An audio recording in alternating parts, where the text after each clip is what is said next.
सर्वशक्तिमते परमात्मने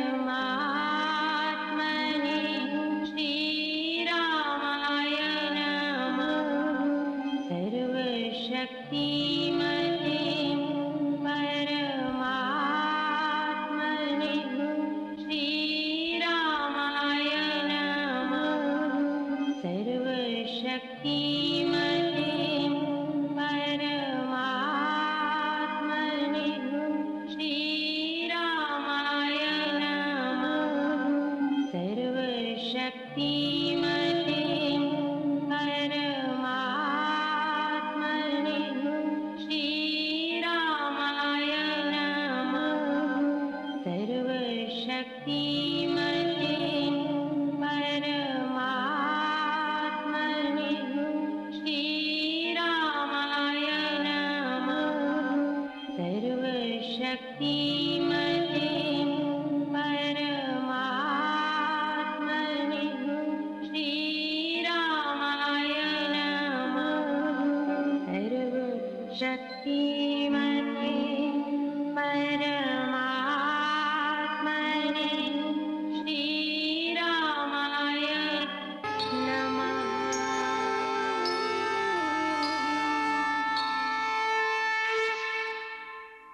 इस मांगलिक पर्व पर आप सबको बहुत बहुत बधाई देता हूँ, मंगल कामनाएं। कटुता शत्रुता को भूलने का दिन, जो बीत चुका है उसे भुलाने का दिन, प्रेमपूर्ण नया दिन, नया जीवन शुरू करने का दिन, होली, खूब भजन कीर्तन करने का दिन, परस्पर मन मटाओ उसे मिटाने का दिन।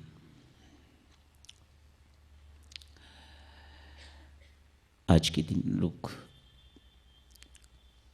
एक दूसरे पर रंग फेंकते हैं, डालते हैं। ये इसी का प्रतीक है। जो बीता है, जो हुआ है, उसे भूल जाए। अब प्रेम पूर्वक जीवन जिए। पड़ोसी की शत्रुता आज खत्म हो जाती है। होली खेलते हैं, एक दूसरे को कुछ खाने पीने को देते हैं तो उसके साथ ही साथ दोनों हाथ भी मिलते हैं। परमेश्वर कृपा करे, जहाँ हाथ मिलते हैं वहाँ दिल भी मिल जाए तो बहुत ही अच्छी बात हो जाए। हाथ तो ऊपरी मिलाने की बात है, परस्पर दिल भी मिल जाए तो कटुता शत्रुता खत्म हो जाए। अति शुभकामनाएं, साधक्षणों मंगल कामनाएं। आज का यह दिवस सबके लिए शुभ मंगल एवं कल्याणकारी हो, शुभ मंगल एवं कल्याणकारी हो, शुभ मंगल एवं कल्याणकारी हो। बहुत सुंदर ढंग से आप इस दिन को मना रहे हैं, अपने आप को राम रंग में रंग रहे हैं। बाह्य रंग शोर हो रहा है, लोगों ने मुख लाल पीले किए हुए हैं, कपड़े लाल पीले सबके हो रहे हैं, तो रंग उतर जाएगा। राम रंग तो बड़ा पक्का रंग है। ऐसे रंग से ही अपने आप को रंगने का सुअवसर प्रदान किया है मेरे राम ने। आप जैसा भाग्यवान कौन होगा। आप नहीं जानते उस परमात्मा देव की अपार कृपा जो आप पर है। काश हम इस बात को पहचान सकते, उसकी कृपा करने के स्वभाव को पहचान सकते, तो फिर उसके सिमरन में हर वक्त खोए रहने के अतिरिक्त कोई दूसरा काम न करते। घर जाते ही साधु वही व्यापार की बातें, वही घर की बातें शुरू हो जाएंगी। खुद को भी आपको बुरा लगता होगा, ये क्या है, वह क्या था। अंतर तो आपको स्वयं को दिखाई देता है, पर न जाने अब सबकी कितनी मजबूरियां होती होंगी जो ये सब कुछ करना पड़ता होगा। कितने शानदार, कितने अच्छे दिन व्यतीत हो रहे हैं। घर जाते ही सब कुछ उथल पुथल हो जाता है, उलट पुलट हो जाता है। यहाँ प्रेम के आंसू और वहाँ पर जाके तो दुख के आंसू, पश्चाताप के आंसू बहने शुरू हो जाते हैं। परमेश्वर की कृपा सब पर बनी रहे साधक जनों। प्रहलाद अपनी माँ को यही कहता है, माँ मेरे ऊपर राम रंग इतना चढ़ गया हुआ है। तो कहती है ना, राम राम मत जप। ये पिता, ये हिरण्यकश्यप जो तुझे यातनाएं देना चाहता है, इससे बच जाएगा। तो राम राम जपना छोड़ दे। कल भी उसने कहा था, माँ मैं तो छोड़ भी दूं पर राम मुझे नहीं छोड़ता। मैं इतना राम रंग में रंगा गया हूँ। राम ने मुझे अपने रंग में इस प्रकार से रंग दिया है कि ये रंग अब कभी उतर नहीं सकता। प्रहलाद की तरह ही हैं हम सब साधक जनों, राम नाम के जापक। सारी दुनिया एक पासे, मेरा राम प्यारा एक पासे। सारी दुनिया एक पासे, मेरा राम प्यारा एक पासे। सारी दुनिया एक पासे, मेरा राम प्यारा एक पासे। सारी दुनिया एक पासे, मेरा राम प्यारा एक पासे। सारी दुनिया एक पासे, मेरा राम प्यारा एक पासे। सारी दुनिया एक पासे, मेरा राम प्यारा एक पासे। सारी दुनिया एक पासे, मेरा राम प्यारा एक पासे। सारी दुनिया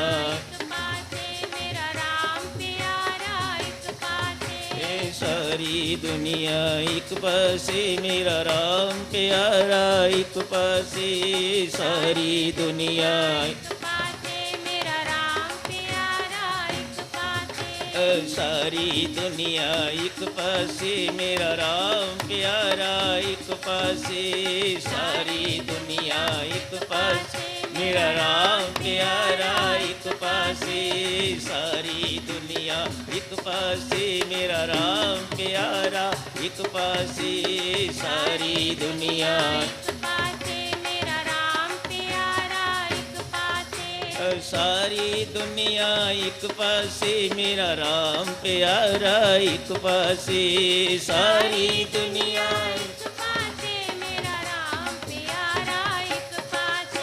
सारी दुनिया एक पासे, मेरा राम प्यारा एक पासे। सारी दुनिया एक पासे, मेरा राम प्यारा एक पासे। सारी दुनिया एक पासे, मेरा राम प्यारा एक पासे। सारी दुनिया एक पासे, मेरा राम प्यारा एक पासे। सारी दुनिया एक पासे, मेरा राम प्यारा एक पासे। शत शत नमन है दिव्य सज्जनों आप सबके श्री चरण में। आज का प्रसंग भी यही है। न सीता ने संसार को चुना है, न लक्ष्मण ने संसार को चुना है, दोनों ने राम को चुना है। चर्चा भी इसी बात पर चल रही है। संसार में रहते हुए संसार से किस प्रकार विलिप्त रहना है, किस प्रकार अपने आप को राम से जोड़ के रखना है।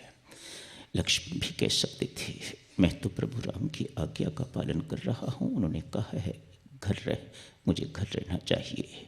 सीता भी कह सकती थी, मुझे तो मेरे स्वामी की आज्ञा है, पति की आज्ञा का पालन करना मेरा स्वधर्म है, मुझे घर ही रहना चाहिए। दोनों ने आज्ञा नहीं मानी। ये मन की खोटी चाल, यहाँ हम भरमा जाते हैं, लक्ष्मण पक्के हैं, माँ सीता पक्की हैं, उन्होंने संसार को नहीं चुना, उन्होंने राम को चुना है। हम तो कह देते हैं ना, ध्यान के समय यदि कोई अतिथि आ जाता है तो क्या कर्तव्य हमारा बनता है उस वक्त? अतिथि भी तो परमात्मा का ही रूप है। ये मन की खोटी चाल है, ये सही नहीं है। साधकजनों, स्पष्ट दृष्टांत हैं आप जी की सेवा में, ये भी कह सकते थे, लेकिन कहा नहीं, सीता ने भी राम को ही चुना है और लक्ष्मण जी महाराज ने भी राम को ही चुना है। मैं किसी दूसरे व्यक्ति को नहीं जानता, ये लक्ष्मण के शब्द हैं। मेरे लिए सब कुछ आप हो, ऐसा चुनाव लक्ष्मण जी महाराज ने किया है। दोनों को प्रभु राम ने अति वंदनीय बना दिया है, अपने से भी अधिक वंदनीय बना दिया है। क्यों?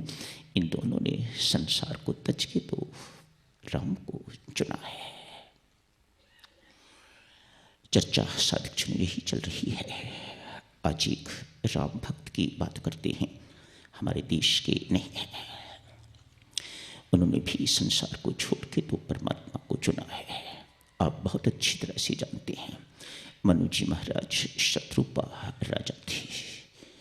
सारा राज्यपाठ अपना छोड़ के तो तपस्या के लिए निकले हैं। घोर तपस्या करी है दोनों ने। प्रभु राम ने शत्रुपा की कोख से ही जन्म लिया है, अवतरित हुए हैं, संसार को तज दिया, परमात्मा की ओर अपना रुख मोड़ लिया। मनु शत्रुपा ही दशरथ एवं कुशल्या के रूप में अयोध्या में पैदा होते हैं और उनके यहाँ पैदा होते हैं प्रभु राम।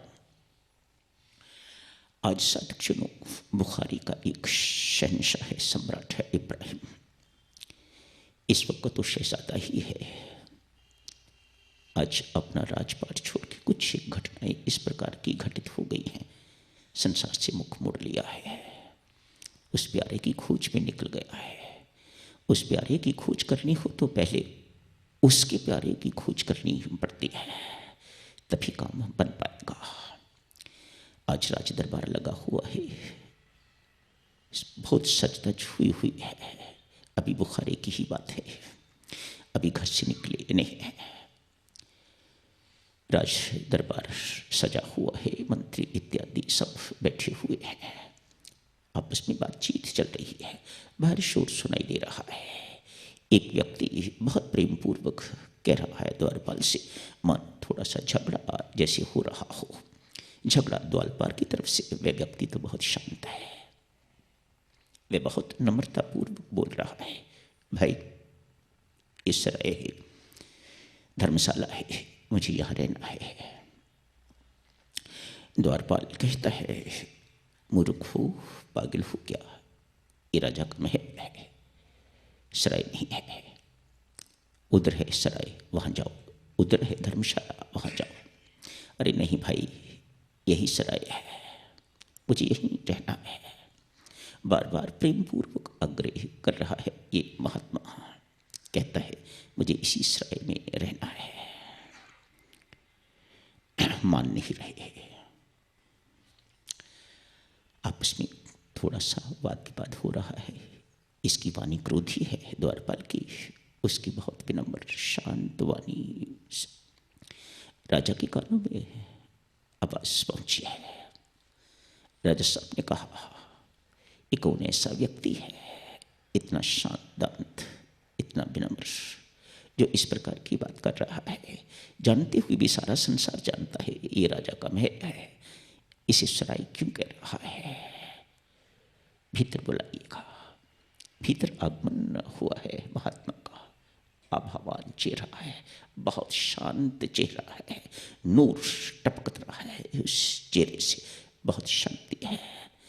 राजा ने प्रणाम किया। महात्मन, सारा जग जानता है कि ये मेरा महल है, एक राजा का महल है, मेरे बाप दादा का ये महल है, इसी महल में मैं रह रहा हूँ। आप क्यों आग्रह कर रहे हैं कि ये सराय है और आपको यहीं रहना है? कोई और सेवा हो तो मुझे बताइएगा, मैं हर सेवा आपकी करने को तैयार हूँ। राजन, आप मेरी आयु देख रहे हो, मैं बहुत वृद्ध हूँ। कुछ देर पहले भी मैं यहाँ आया था, तब तो आप नहीं थे। हाँ, मेरे पिताश्री थे। उससे पहले भी मैं एक बार आया था, तब तेरे पिताश्री भी नहीं थे। हाँ, तब मेरे दादाजी थे। क्या तुम्हें यकीन है कि मैं अगली बारी आऊंगा तो तू ही यहां पर मुझे मिलेगा? ये प्रश्न महात्मा ने पूछा। इब्राहिम ने कहा, नहीं महाराज, मैं आश्वस्त नहीं, मुझे ये यकीन नहीं है कि आप अगली बार पधारोगे और मैं ही आपको इस राजगद्दी पर मिलूंगा। फिर राजन, ऐसी जगह को जहां आने का पता नहीं, जाने का पता नहीं, यहां कितने दिन रहना है उसका पता नहीं, एक के बाद एक आ रहा है, जा रहा है, ऐसी जगह को सराय या धर्मशाला न कहा जाए तो और क्या कहा जाए? ये सराय है। राजा की पाँव से जमीन खिसकी, उसका सारा शरीर, सारा व्यक्तित्व, सारा अस्तित्व उसका हिल गया महात्मा की बात सुन के। ये महात्मा की बात में बहुत वजन है।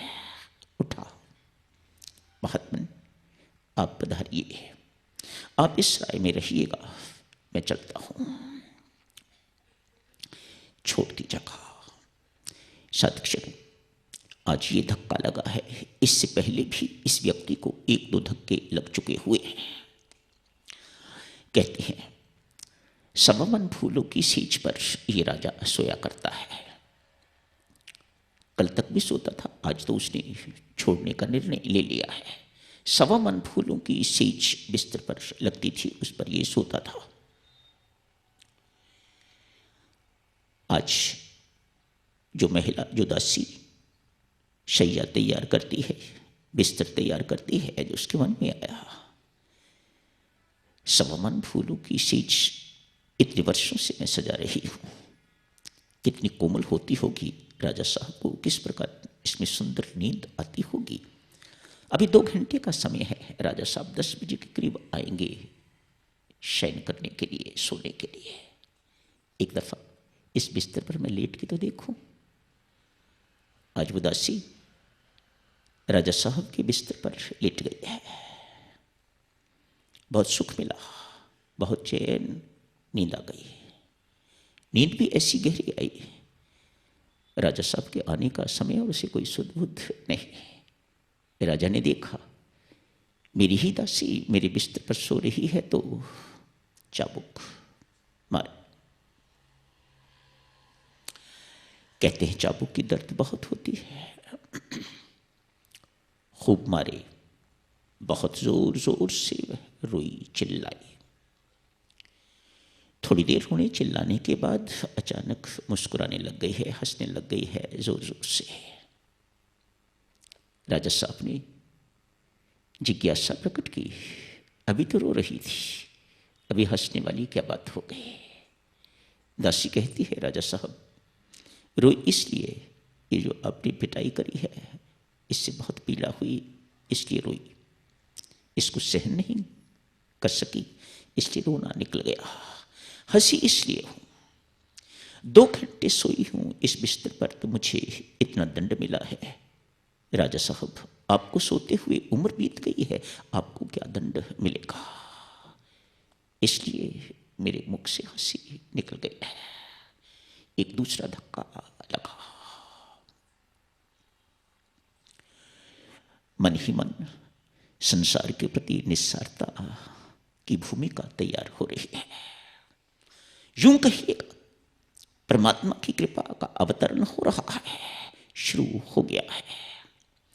सच्ची परमात्मा की कृपा वही मानिएगा देवी जब पांव परमात्मा की तरफ मुड़ने लग जाए, जब मन परमात्मा की तरफ लगने लग जाए तो समझ लीजिएगा उस देवादिदेव ने कृपा करनी शुरू कर दी है। बाकी और कुछ नहीं। पैसा आ रहा है, 10 साल के बाद पुत्र पैदा हो रहा है, इसे परमात्मा की कृपा से जोड़ना बड़ी भ्रांति है, भूल है, ये सत्य नहीं है। सत्य मात्र इतना ही है, उसे ही परमात्मा की डिसेंट ऑफ हिज ग्रेस, उसे ही मानिएगा।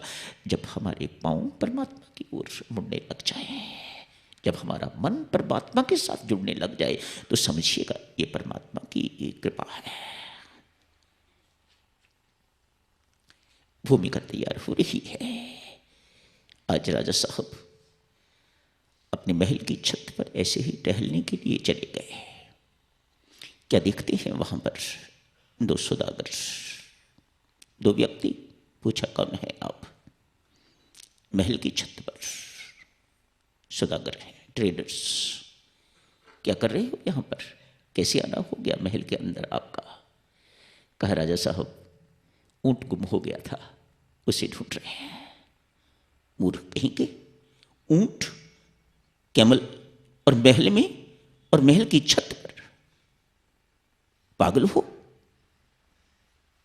ऊंट कैसे छत पर आ सकता है? कहा, राजा साहब, यदि ऊंट छत पर नहीं आ सकता तो परमात्मा सवामन फूलों की सीज पर सोने से भी नहीं मिल सकता। ये अंतिम धक्का था। उसी वक्त अपना महल त्याग दिया है। कहते हैं अपने राज्य में इधर उधर भटका है। आखिर राजा थे, उन्हें पता था संत महात्मा कहाँ है। वहां अपने राज्य का संत महात्मा कोई उन्हें सुगड़ नहीं लगा। इसलिए विचरते विचरते उस वक्त कबीर साहब थे, उनका सुना और काशी आ गए। अपना देश छोड़ के इब्राहिम काशी आ गया है। कबीर साहब को ढूंढते ढूंढते उनका द्वार, उनकी कुटिया जाके तो खटखटाया है। दोनों पति पत्नी ने द्वार खोला है। कबीर साहब और पत्नी लोई दोनों साथ साथ आके द्वार खोला है। कौन है आप? कैसे आगमन हुआ? कबीर साहब ने पूछा। बुखारे का बादशाह हूं, आपकी चरण शरण में आया हूं। कबीर साहब कहते हैं, मेरा और आपका क्या सामने, क्या मुकाबला मेरे प्रभु। आप राजा, मैं एक जुलाहा गरीब। अब क्या शब्द प्रयोग कर रहे हैं कि आप मेरी शरण में आए हैं, मुझे अपने चरणों में रख लीजिएगा। आप बहुत बड़े इंसान हैं। आप जितने बड़े हैं मैं उतना छोटा हूं। मैं तो एक जुलाहा, एक गरीब आदमी, हैंड टू माउथ मेरी लिविंग। मैं आपको क्या चरण शरण अपनी प्रदान कर सकता हूं। द्वार बंद कर लिया, पुनः खटखटाया, फिर बंद कर लिया, पुनः खटखटाया। लोई से रहा ना गया। क्या कर रहे हो? शुक्र करो घर में कोई नौकर मिल रहा है। हमारे पास क्या क्या खाएगा हमारा, क्या ले जाएगा हमारा? कहना मानो, रख लो उसे, काम आएगा। छोटी मोटी चीज लानी होती है, आपको ही कुछ करना पड़ता है। इस वक्त नौकर की आवश्यकता है। अच्छा आदमी मिल रहा है, रख लो उसे। लोई के कहने पर कबीर साहब ने उसे अपने पास रख लिया है। आ जाओ। रोज का काम है। कबीर साहब का सामान जहां भी उन्होंने खड्डी इत्यादि लगाई हुई है, वह सामान उठा के शहजादा आज शिष्य बन गया है, बटू बन गया है, नौकर बन गया है, दास बन गया है, गुरु का सेवक बन गया है। अभी शिष्य नहीं बनाया। रोज सामान ले जाता है, रात को ले आता है। जाता कबीर साहब के साथ है, फिर आता भी कबीर साहब के साथ है। बीच में घर में एक दो चक्कर लगते हैं।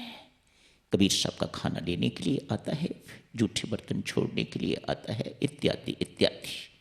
आटा चाहिए, दाल चाहिए, सब्जी चाहिए, जूठे बर्तन इत्यादि सब साफ करता है, सफाई इत्यादि में सहायता करता है। सब कुछ जो घर का एक नौकर करता है वह बादशाह कर रहा है। 6 वर्ष बीत गए। आज लोई कहती है 6 साल हो गए हैं इसको नौकरी करते हुए हमारे पास, हमारी सेवा करते हुए 6 वर्ष बीत गए हैं, अब इसे कुछ दो। लोई अपने पति को कहती है। कबीर साहब कहते हैं, लोई अभी बर्तन कच्चा है, अभी ये कुछ देने योग्य नहीं है, अभी ये कुछ पाने योग्य नहीं है। पक्का कैसे होगा, लोई पूछती है। नौकरों की तरह, दासों की तरह इस प्रकार से काम कर रहा है, ऐसे तो अपने बच्चे भी काम नहीं करते। अपने पुत्र को कह के देखो कमाल को कि ये सब कुछ करे, उसने तो कभी नहीं किया। दो ना इसे। कहना मानो लोई, अब ये पात्र नहीं है। क्यों पात्र नहीं है? अच्छी बात है, तू नहीं मानती तो तू इसकी परीक्षा लेके देख ले। अपने घर का कूड़ा करकट आज इकट्ठा कर, आज बाहर नहीं फेंकना उसे, किसी बाल्टी में किसी बर्तन में उसे इकट्ठा कर ले।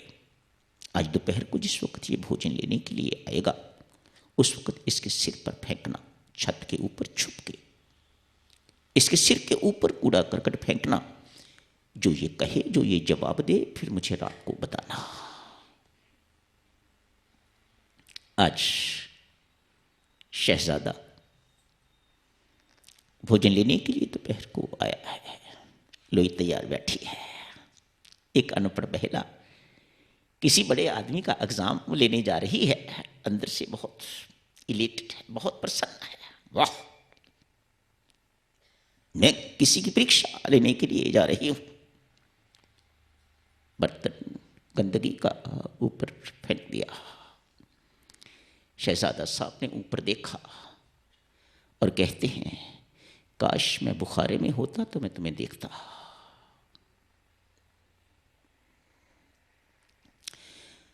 रात को लोई ने यही बात कबीर साहब को सुनाई।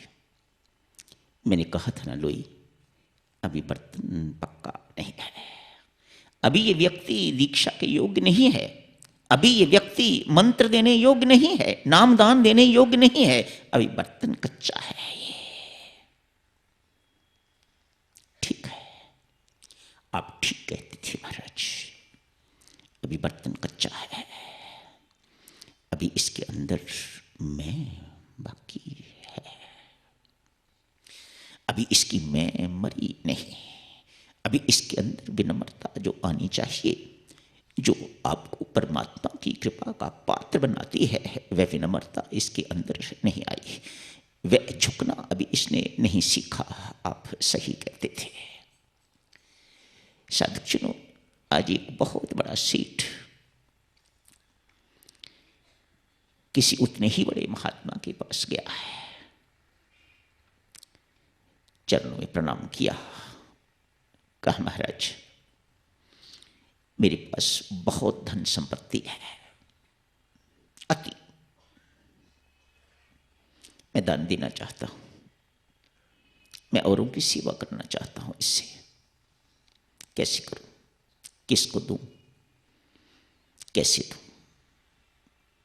इस प्रकार के प्रश्न सेठ ने महात्मा से पूछे। हंस रहे थे महात्मा, लेकिन अचानक उदास हो गए। सेठ ने पूछा, महाराज अभी तो बिल्कुल खिले हुए थे, क्या हो गया? अभी बिल्कुल मुरझा गए हो। कोई मुझसे गलती हो गई, कोई मुझसे भूल हो गई?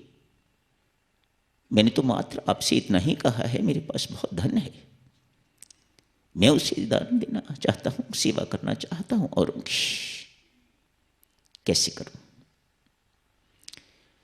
महात्मा कहते हैं, सेठ सेवा ऐसी नहीं हुआ करती, सेवा करने से पहले कुछ बनना पड़ता है, और तुम वो अभी बने नहीं।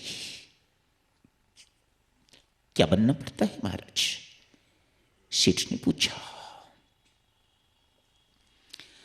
कहा, अभी तुम यही कह रहे हो ना, मेरे पास इतना धन है, मैं दान देना चाहता हूं, मैं सेवा करना चाहता हूं। अभी तो तुम सिर्फ अपनी मैं की सेवा कर रहे हो, अभी दूसरों की सेवा करने योग्य नहीं हुए। अभी तो तुम अपनी मैं की ही सेवा कर रहे हो, अभी दूसरों की सेवा करने योग्य नहीं हुए। जब ये मैं मरेगी तो फिर दूसरों की सेवा करने योग्य होवोगे। महात्मा समझाते हैं, प्रभु प्राप्ति में एक ही वादा है, इसे मैं कहा जाता है। जिन साधकों ने, जिन भक्तों ने अंतर्मुखी होके देखा है, भीतर झांक के देखा है, भीतर पहुंच के देखा है, उन्होंने पाया है कि अंदर मैं नाम की कोई चीज नहीं है। जब अंदर कोई मैं नाम की चीज नहीं है तो बाहर हम मैं का बोझ जिंदगी भर उठाए रखते हैं, जन्म जन्मांतर उठाए रखते हैं, तो हमारे से अधिक मूर्ख कौन होगा? क्यों उठाए हुए हैं वह बोझ? महात्मा सेठ को समझाते हैं, सेठ ये मैं की सेवा करनी जब बंद हो जाएगी तो विनम्र हो जाएगा, तो झुकना सीख जाएगा। तेरे अंदर ये मैं मर जाएगी, खत्म हो जाएगी, तब तू दूसरों की सेवा करने योग्य हो सकेगा। आज 6 वर्ष और बीत गए। 6 वर्ष पहले बीते थे तो लोई ने प्रस्ताव दिया था, इसे महाराज कुछ दीजिएगा। आज 6 वर्ष और बीत गए हैं, 12 वर्ष हो गए हैं। आज कबीर साहब कहते हैं, लोई लगता है बर्तन पक गया है, पात्र तैयार है, अब इसे नामदान देना चाहिए, अब इसे कुछ देना चाहिए और यहां से विदा करना चाहिए। समझदार है ना साधकजनों, कबीर साहब है। क्या लोई है, क्या कमाल है, क्या कमाली है। घर में रहते हुए, कुटिया में रहते हुए भी किसी के साथ कोई चिपकाहट नहीं है। कबीर साहब ही हैं। यही संत महात्मा अपने जीवन से सिखाते हैं। संसार में रहते हुए भी संसार से निर्लेप किस प्रकार से जीवन यापन करना है, अनासक्त किस प्रकार से रहना है, यही संतों महात्माओं का जीवन हुआ करता है और यही वे अपने जीवन से सिखाते हैं। हमें ऐसे नौकर से बड़ा लाभ हो रहा है, इससे कोई अटैचमेंट नहीं है, इसलिए इसे हमेशा अपने पास रखना है। ये मेरी अधिक सेवा करता है, ये मेरी अधिक कम करता है, इसे निकालना चाहिए, इसे रखना चाहिए। इस बखेड़े में संत महात्मा नहीं पड़ते। लोई कहती है, महाराज क्षमा करें, उस वक्त के शहजादे में और इस वक्त के शहजादे में मुझे तो कोई अंतर दिखाई नहीं देता। आपको कैसे लगने लग गया है कि पात्र तैयार है, अब बर्तन पक गया है, अब इस पात्र में कुछ डालना चाहिए? कबीर सब कहते हैं तो फिर परीक्षा लेके देख ले। आज कूड़ा करकट नहीं, घर के बाहर नीचे नाली है ना, जिसमें हमारा मल इत्यादि गिरता है। गांव में लोग ऐसे ही सफाई करते हैं, पानी फेंका और नालियां सारी गंदी होती हैं, मल से भरी हुई होती हैं। थोड़ी मेहनत कर, इम्तिहान लेने के लिए जा रही है ना, परीक्षा लेने के लिए जा रही है, बहुत बड़ा तू काम करने जा रही है, थोड़ी मेहनत कर। आज उस गंदी नाली की गंदगी इकट्ठी कर और आज जिस वक्त आए वह फेंकना इसके सिर के ऊपर। गंदा काम करने के बावजूद भी लोई बहुत प्रसन्न है। बर्तन ले गई है, जाके गंदगी इकट्ठी करी है, खूब भर ली। आज जब भोजन लेने के लिए आया है, बहुत तीव्र प्रतीक्षा है। आज सारी की सारी बाल्टी उसके ऊपर फेंक दी है, एक बूंद भी अंदर नहीं रहने दी, पूरी की पूरी बाल्टी उसके ऊपर उड़ेल दी है। आज इब्राहिम वहीं बैठ गया है। तेरे जैसे अभिमानी के साथ ऐसा ही होना चाहिए था जैसा आज हुआ है। ऊपर भी मिट्टी, बीच में भी मिट्टी और नीचे भी मिट्टी, सब मिट्टी ही मिट्टी है। वह परमात्मा तेरा लाख लाख शुक्र है। गंदगी से लथपथ आज अपना मस्तक धरती पर झुका रहा है। परमात्मा का शुक्रिया अदा करने के लिए आज झुकना आ गया है। संत इब्राहिम की चर्चा चल रही थी। आपको याद होगा आज श्री रामायण जी के पाठ के बाद संत इब्राहिम अभी संत नहीं बने, उससे पहले शहजादा हैं बुखारे के, कबीर साहब के चरण शरण में आए हैं। काश कबीर साहब ने 12 साल अपने श्री चरणों में रखा है। आज जब परख लिया, आपात तैयार है, इसे नामदान देना चाहिए। लोई की हुई परीक्षा के उपरांत आज जब नामदान दिया है, साथ ही साथ कहा जाओ वत्स, साधना संपन्न होती है, अब आप लौट सकते हो, जा सकते हो वापस। इब्राहिम की आंखों में आंसू हैं साधुजनों। श्री गुरु चरणों से बिछड़ने की पीड़ा कोई साधारण पीड़ा नहीं हुआ करती। हाथ जोड़ के कहता है, महाराज जहाँ 12 साल रखा है वहाँ शेष जीवन भी रख लो। मैं सब कुछ छोड़ के आया हुआ हूँ, मेरा कोई नहीं है, मैं अब वापस नहीं जाना चाहता, मैं कहीं भी नहीं जाना चाहता। जो सुख आपके श्री चरणों में है वह तीनों लोकों में भी नहीं होगा। मुझे अपने श्री चरणों में रहने दीजिएगा, मैं यहीं रह के आपकी सेवा भी करूँगा, नाम का आराधन भी करूँगा। कबीर सब नहीं मानते, नहीं बस तुझे वापस ही जाना होगा। वापस से अर्थ अपने राज्य में नहीं, कहीं भी आप जाना चाहो जा सकते हो, मेरी तरफ से आपको खुली छूट है। पर राज्य को भी यदि मेरा राज्य मान के राज्य करोगे तो किसी प्रकार की कठिनाई तेरे जीवन में नहीं आएगी। भरपूर आशीर्वाद गुरु महाराज देते हैं। फटे पुराने कपड़ों में शहजादा, बाल बड़े हुए हैं, अपनी सारी की सारी पहचान खो चुका हुआ है। राजाओं जैसी वेशभूषा नहीं है, पहचानना भी मुश्किल। 12 वर्ष के बाद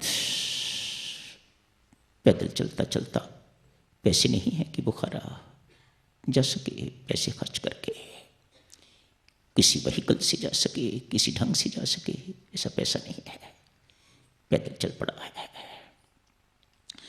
साधुजनों, बहुत सी बातें तो नहीं की जा सकेंगी, समय का अभाव है, पर थोड़ी मोटी बात। घूमता घूमता चलता फिरता अनेक महीनों, अनेक वर्षों के बाद आज अपने राज्य की सीमा पर पहुंच गया है। एक नदी का किनारा है, वहां बैठा है। कई दिन हो गए हैं वहां बैठे हुए, अपनी एक बास्केट उसे सुई से सी रहा है, फटी हुई होगी। कोई लोग आएंगे, फटी हुई है, नई कहाँ से मुझे मिलेगी, उसे ही सी रहे हैं। इतनी देर में संयोग की बात है, उसके राज्य के मंत्री आए हैं, शिकार खेलने के लिए आए थे। देखा राजा इब्राहिम, कठिनाई तो हुई पहचानने में, पर चिन्हों से ही पहचाना। पूछा, क्या आप राजा इब्राहिम हैं? हाँ था, अब नहीं, अपने मंत्री को कहते हैं। आपकी जाने बाद महाराज धीराज, मैंने आपके बच्चों का पालन पोषण किया है, राज्य को संभाला है, इत्यादि इत्यादि सब बातें की करने के बाद कहते हैं, महाराज वापस चलिएगा, अपना राज्य संभालिएगा। मैं तुम्हें छोड़ चुका हूँ, मुझे अब वापस नहीं लौटना। हाथ में जो सुई थी उसे इस प्रकार से नदी में फेंक दिया। मंत्री महोदय, मेरी सुई नीचे गिर गई है, इसे निकाल दीजिएगा। मंत्री हाथ जोड़ के कहता है, राजन गहरा पानी है, इस सुई को ढूंढना तो बहुत कठिन है। आप आधा घंटा प्रतीक्षा करें, मैं ऐसी 1 लाख सुइयां आपको लाके दे सकता हूं। नहीं, मुझे वही चाहिए। मंत्री कहता है, महाराज मैं वह सुई तो नहीं निकाल सकता। उसी वक्त बेटा एक मछली अपने मुख में सुई लेके तो ऊपर आई है। उस मछली के मुख से राजा इब्राहिम ने सुई निकाली है। जो काम मंत्री महोदय आप नहीं कर सकते, वह मेरे राम ने, जिसका मैं नौकर बन गया हूँ, वे राजाधिराज, वे महाराजाधिराज, जिसका मैं नौकर, जिसके राज्य का मैं एक नागरिक बन गया हूँ, उस बादशाहों के बादशाह ने देखो एक मछली के माध्यम से मुझे वह सुई लौटा दी है। मैं अब तेरे राज्य में नहीं जाऊंगा। मैं उस शहंशाहों के शहंशाह के राज्य का एक नागरिक बन गया हूँ, नौकर बन गया हूँ। मैं तेरे राज्य में नहीं जाऊंगा। ये नाम की महिमा है साधक जनों। नाम जिसे प्राप्त हो जाता है उसके सामने तीनों लोकों के सुख, ब्रह्मा जी के लोक तक का सुख बहुत तुच्छ सुख हो जाता है। क्या किया है जिन राम ने, जिस ऐसे ही हुआ ना, राम नाम का दान मिला है उसे, राम नाम का उपासक है। जिन दिनों कबीर साहब के पास भी रहा होगा तब भी सत्संग मिला, सब चीज़ मिली, राम राम जपता होगा। कबीर सब स्वयं राम राम जपा करते थे तो वही मंत्र देते होंगे, वही मंत्र दिया, नाम भी जपा, सेवा भी करवाई, अहम मरा। बात तो मेरी माता सज्जनों सिर्फ अहम की है। ये कब किसका मरता है? जिसका मर गया उसकी मौत हो गई, उसने प्राप्त पा लिया परमात्मा को। जिसने राम को अपनाया, अपना आप गवाया, उसी ने राम को पाया। याद रखना ये शब्द, जिसने राम को अपनाया, अपना आप गवाया, उसी ने राम को पाया। उसके अतिरिक्त और कोई राम को पाने वाला नहीं है।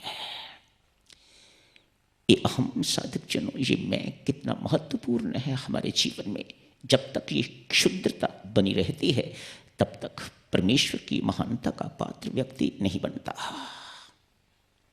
क्षुद्रता दूर होते ही परमात्मा की महान संपदा का व्यक्ति मालिक बन जाता है।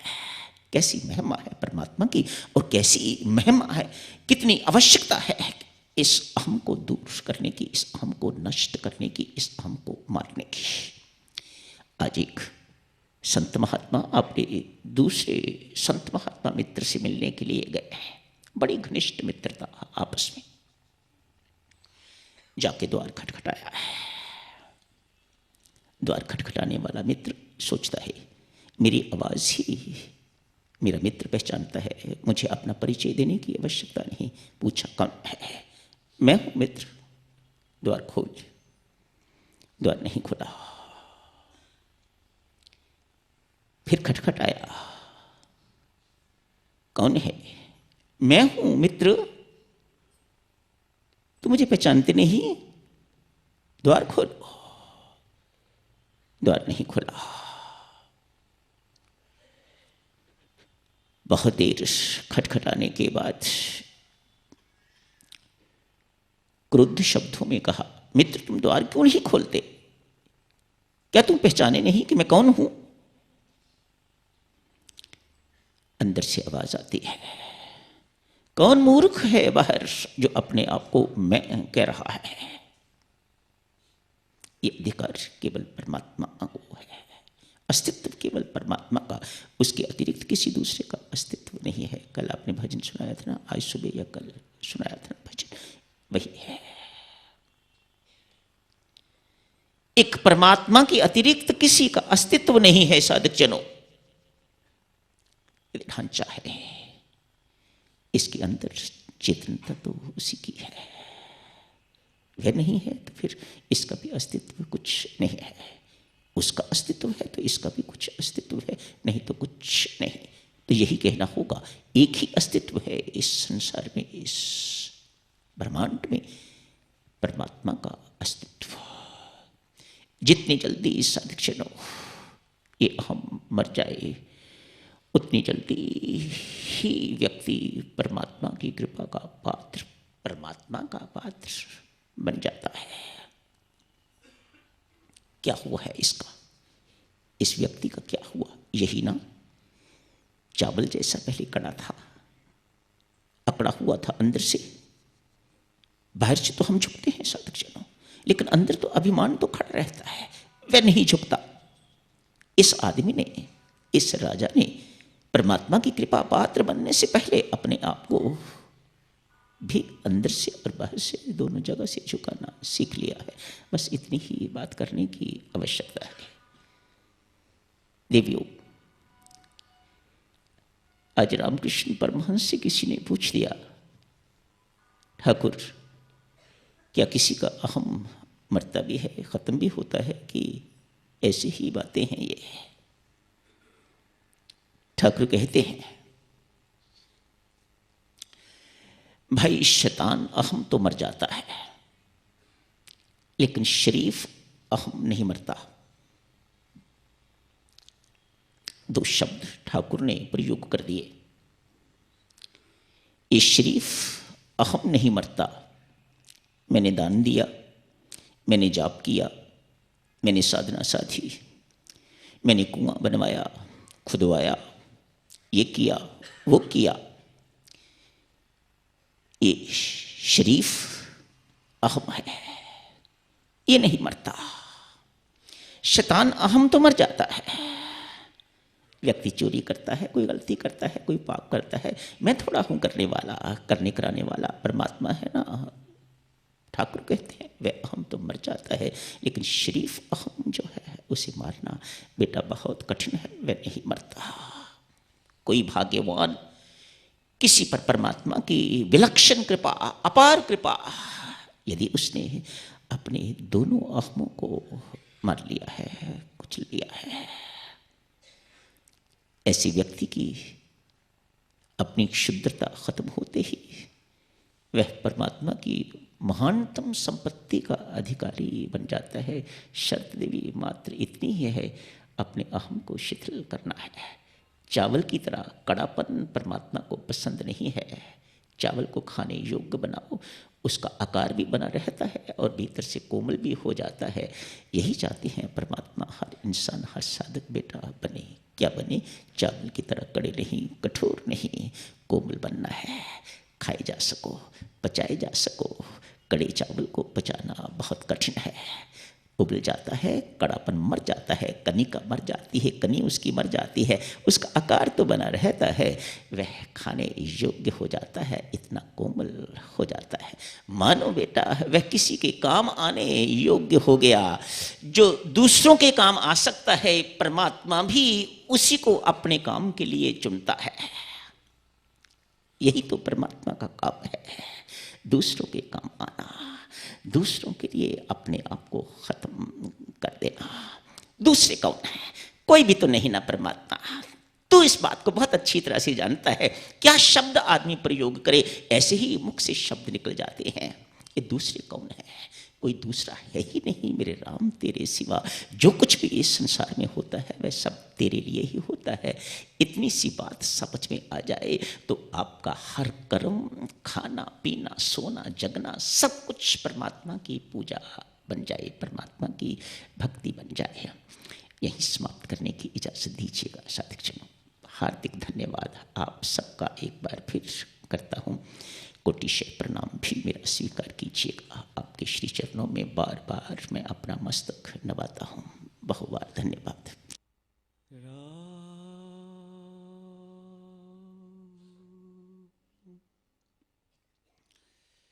होली खेलन आई मैं बाबा, होली खेलन आई, होली खेलन ओ होली खेलन आई मैं बाबा, होली खेलन आई, होली खेलन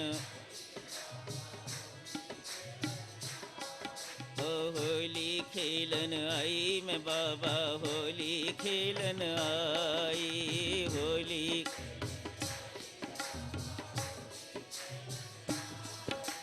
कर दे लालो लाल ओ बाबा, होली खेलन आई, कर दे लालो ओ कर दे लालो लाल ओ बाबा, कर दे लालो लाल, कर दे लालो कर दे लालो लाल ओ बाबा, कर दे लालो लाल,